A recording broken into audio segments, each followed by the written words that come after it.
আসসালামু আলাইকুম সম্মানিত দর্শক শ্রোতা ভাই ও বন্ধুগণ, আপনারা কি চান আপনার পুকুরে চাষ হোক এরকম ভালো মানের ভালো সাইজের ভিয়েতনামি শোল মাছের পোনা?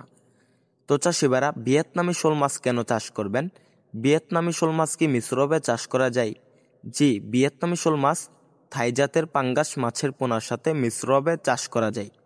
তো চাষি ভাইরা, ভিয়েতনামি শোল মাছ কেন চাষ করবেন আজকে আপনাদেরকে বলবো ভিয়েতনামি শোল এবং থাই জাতের পাঙ্গাস মিশ্র চাষের সকল তথ্য। ভিয়েতনামি শোল মাছ চাষ করবেন এই কারণে, ভিয়েতনামি শোল মাছ চাষে প্রচুর ফলাফল। যেমন দেখা যাচ্ছে মাত্র 6 মাসে ভিয়েতনামি যে শোল মাছগুলো রয়েছে 6 থেকে 7 মাসে এগুলার ওজন আসে প্রায় 1200 থেকে 1500 গ্রাম। তো চাষিবারা, এই মাছগুলো প্রতি কেজি আপনারা বিক্রি করতে পারবেন 600 থেকে 500 থেকে 600 টাকা। এই মাছগুলো চাষে অনেক লাভ। এই মাছগুলো মূলত ফিড খাবারের উপর নির্ভরশীল। ফিড খাওয়িয়ে এই মাছগুলো বাজারে বিক্রি করতে পারবেন মাত্র 6 মাসে। তো চাষিবারা, ভিয়েতনামি শোল মাছ পুকুরে চাষ করলে দেখা যাচ্ছে মিশ্রভাবে চাষের জন্য থাই জাতের পাঙ্গাস মাছের পোনা চাষ করতে পারেন। অবশ্যই এরকম সাইজের ভালো সাইজের একই সাইজের একদম এক সাইজের থাই জাতের পাঙ্গাস চাষ করলে লাভবান হতে পারবেন। তো চাষিবারা, শোল মাছ কিন্তু বেঁচে থাকে এবং পুকুরের মাঝের লেয়ারে থাকে।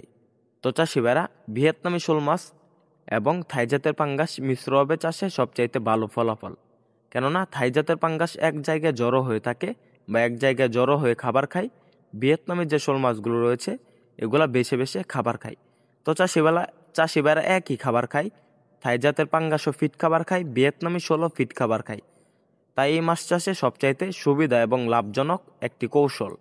তো চাষিবারা, আপনারা সাথে কিছু দেশি গুলশা দেশি ট্যাংরা মাটির নিচে লেয়ারের জন্য মিশ্রভাবে চাষ করতে পারেন। তাই আর দেরি না করে আমাদের এখান থেকে পাইকারি এবং ফ্রি হোম ডেলিভারিতে ক্রয় করতে পারবেন থাই জাতের পাঙ্গাস মাছের পোনা। আমরা সারা বাংলাদেশে পাইকারি এবং ফ্রি হোম ডেলিভারিতে থাই জাতের পাঙ্গাস এবং ভিয়েতনামি শোল মাছের পোনা বিক্রি করে থাকি।